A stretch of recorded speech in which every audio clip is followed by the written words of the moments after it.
let's have a look at the first slide. Okay, well, we start with the fact that the Nikkei rallied more than 225. Nikkei 225 rallies more than 7%, I should say, as Japan moves to cut corporate taxes. Corporation tax is currently around 35%. In Japan, the idea is that it will come down to about 31.7% by the end of 2016, and according to the briefing, hopefully be below 30% in the years thereafter. To my mind, it almost smacks a bit of desperation in terms of trying to stimulate the economy. After all, you know, Abe was meant to be helping to raise taxes at some point to help pay down the ever-increasing national debt. Nonetheless, the market likes it. It's voting with its feet. Well, the government must be desperate to reduce taxes to drive growth. I mean, that is just literally the last resort, isn't it? Well, you could they like taxing people, don't they, governments? Yeah.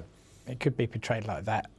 Perhaps there's a clue in the next data point as to why they had to act, and that was the Japan machine tool orders number for August. This is a year-on-year measure that we're looking at here. I had to double-check this 3 times because I couldn't believe it was correct. There was a fall of 16.5%, so a negative 16.5% over the prior period, and that was against the full. The prior period plus 1.7, so no one was looking for that at all. I didn't find a specific forecast for the number, but it seems to have taken everybody by surprise. But it's been overshadowed by the bigger move in Japanese equities.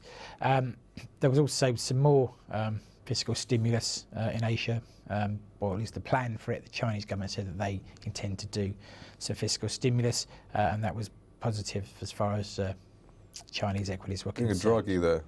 Well, yeah, I mean, we haven't seen too much in the way of fiscal stimulus, have we, in Europe? It's probably easier, perhaps, for the Chinese to implement. Well, no, I was sort of saying that just trying to talk about it rather than actually doing. Yes, yeah, exactly. Yeah, outline it, talk a good story. Don't actually have to put any money down or justify it. And in terms of European data, not a great deal out today, but the figures that were pertinent came from the UK. And we saw UK manufacturing production, again, this is a year-on-year number for July, disappointing here, minus 0.5% versus the forecast for plus 0.5% growth and the prior read of plus 0.5% growth, so not what we're expecting. And in the wider industrial production figure for July, again year-on-year, came in at plus 0.8%, again sharply lower than forecast, at plus 1.4%, and indeed the prior read of plus 1.5%. So, that's the third or fourth slightly negative data points we've seen in a row from the UK economy, and as we'll see in our last slide, that may give us a cause for concern going forward.